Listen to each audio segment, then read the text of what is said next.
Join me at the craft table this week as we make some fried chicken for the dolls to enjoy with their dinner. Stay tuned and see how easy and fun this project is.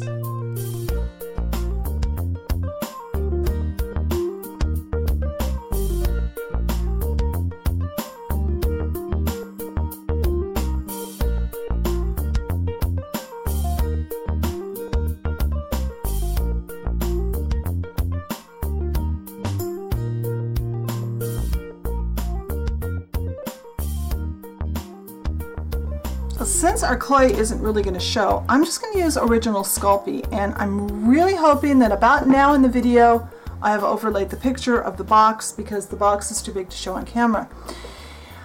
You can use any white or off-white clay you have. I always have the original Sculpey on hand just to do projects like this or to make blanks when I'm going to make a mold for something. If I don't want to use scrap clay for some reason, I'll use this.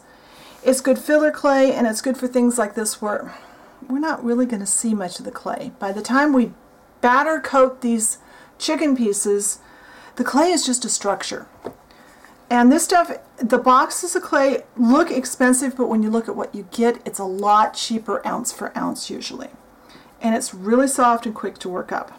Now, as far as my rule of having the food in front of me when I work, I actually made up a batch of chicken the other day so I could get the scale down right. Then I had some fried chicken, but I ate it. But what I did, I made myself some pieces.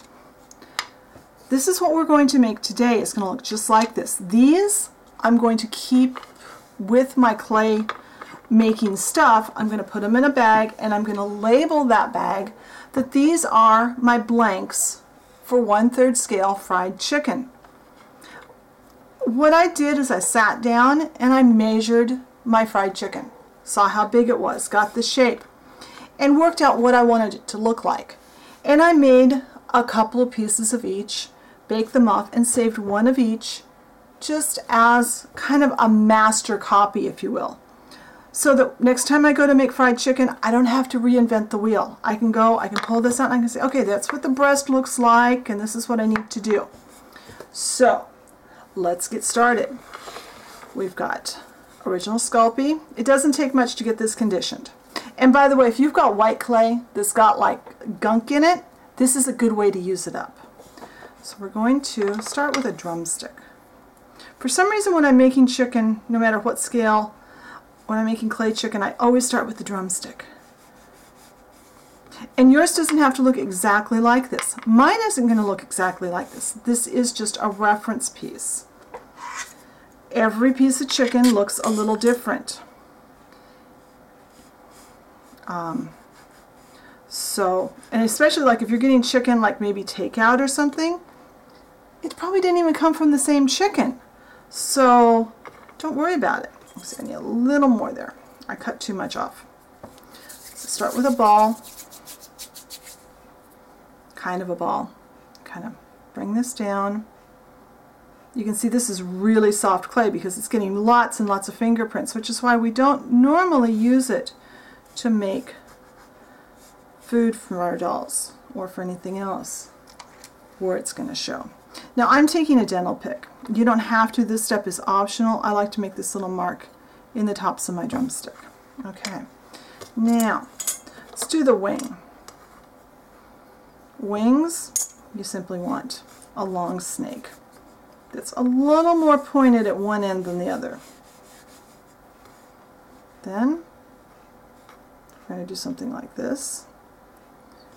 And I'm going to see if I guessed right. Yep.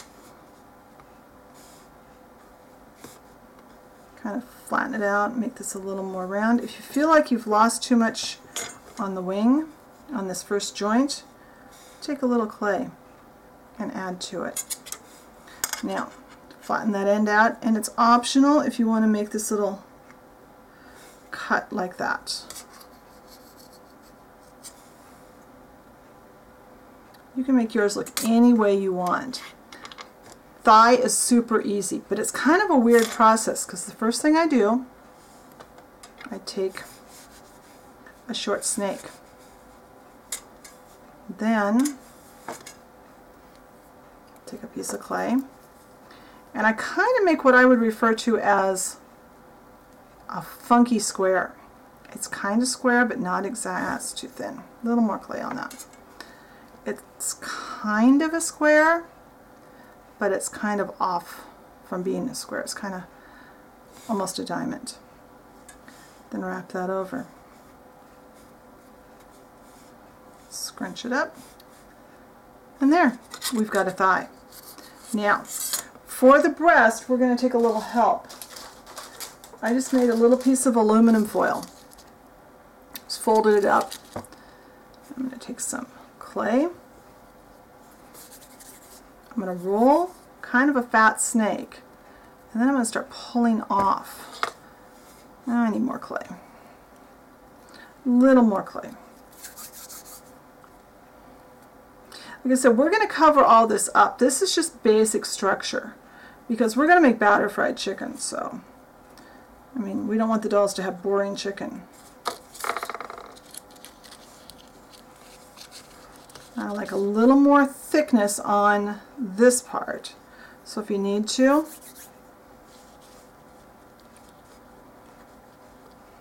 don't worry about getting the seams all the way out because they're not going to show.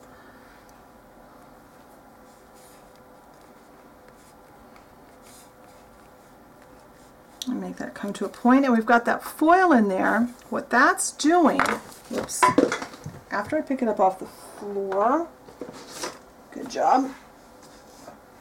Remember, a chicken breast is hollow because of the ribs. So that's what that foil does for us.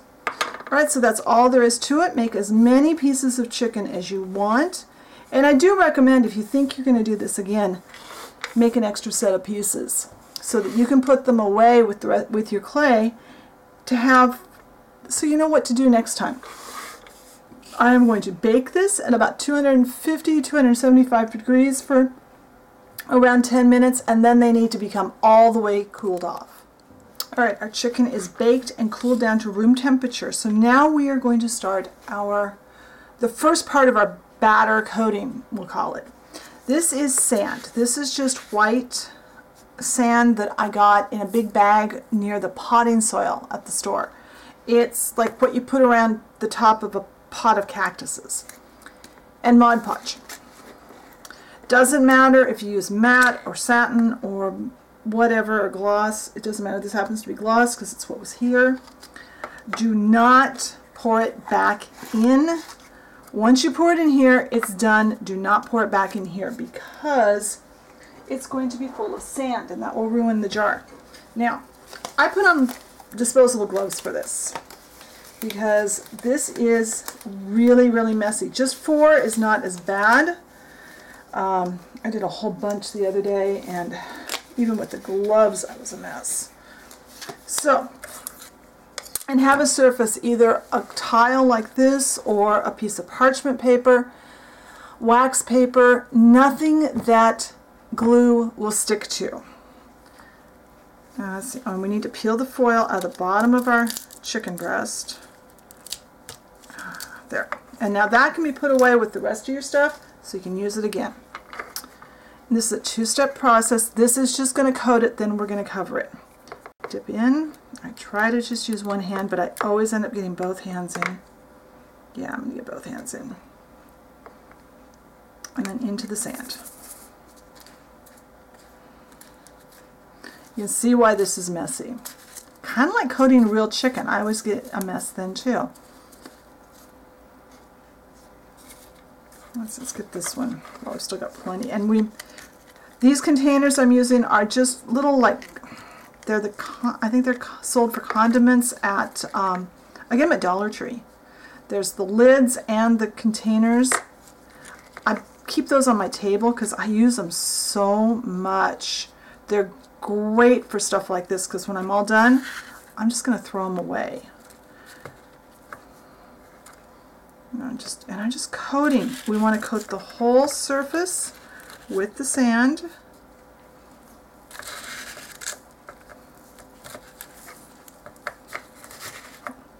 And you're going to have a mess. Do this, like I said, do it over a nonstick surface and make sure it's not someplace that is going to hurt to have sand out. You're going to have sand everywhere. I'm just going to dip all 4 of these in here. The better you do on this step, the better your finished chicken will look. And you can see this is a really simple project. I love making fried chicken for whether it's this scale. I had a big ball of stuff there, so I took that off. Whether it's this scale or dollhouse scale, because it's so simple. You don't have to be real precise in your shapes, because as long as you get the general shape, people are going to figure out what it is usually. All right, now, let's get off. I'm going to have to wipe this off. I want to make sure that that has some definition on that wing. Kind of look and make sure you don't have any big gobs of glue and sand that are just hanging loose. But also that you've got sand everywhere. Okay, now this needs to dry, and it needs to dry completely. I'm going to leave this until tomorrow, probably tomorrow afternoon, so about 24 hours. Because if you try to do the next step before this is completely dry and starting to cure, your sand is going to fall off and it's not going to look good. So this needs to be thoroughly dried and starting to set up so it doesn't fall off, because the next step is really wet and it will just make this fall off of the chicken. So this needs to dry overnight. I'll probably come around and kind of move them around from time to time. Even though this tile is not really something they'll stick to, I don't want to take any chances on the sand sticking to my tray and then coming off the chicken.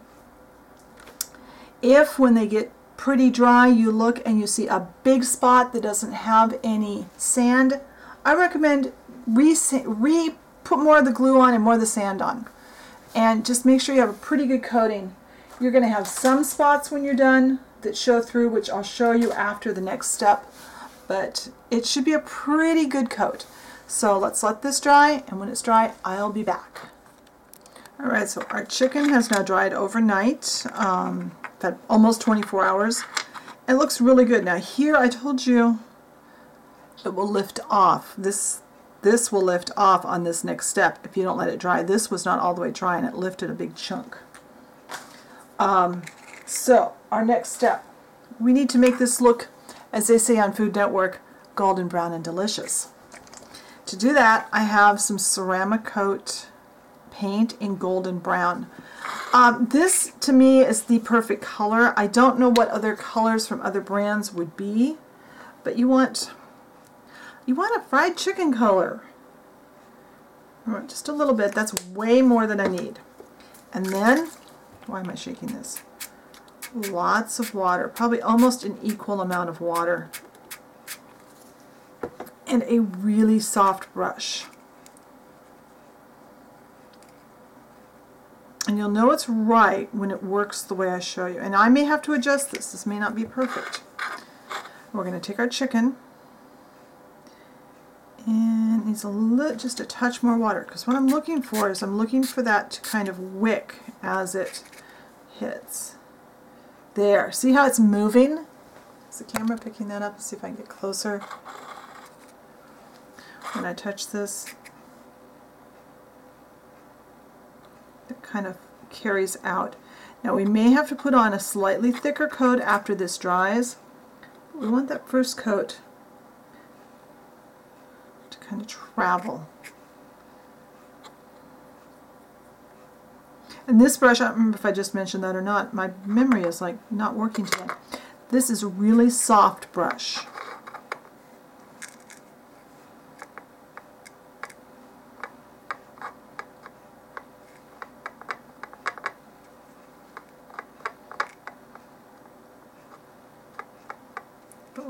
But we just need to just coat this with this golden brown color. And it just looks like fried chicken color. I don't know exactly how to describe it other than that. If you get too dark a brown, then it looks like you burnt your chicken. I did that one time.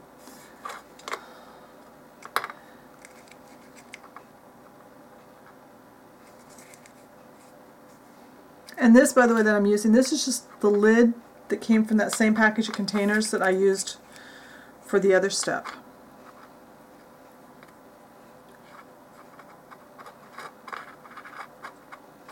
And I use these over and over again, and then I finally, when they get so nasty I can't get paint off anymore, then I don't feel bad about throwing them away.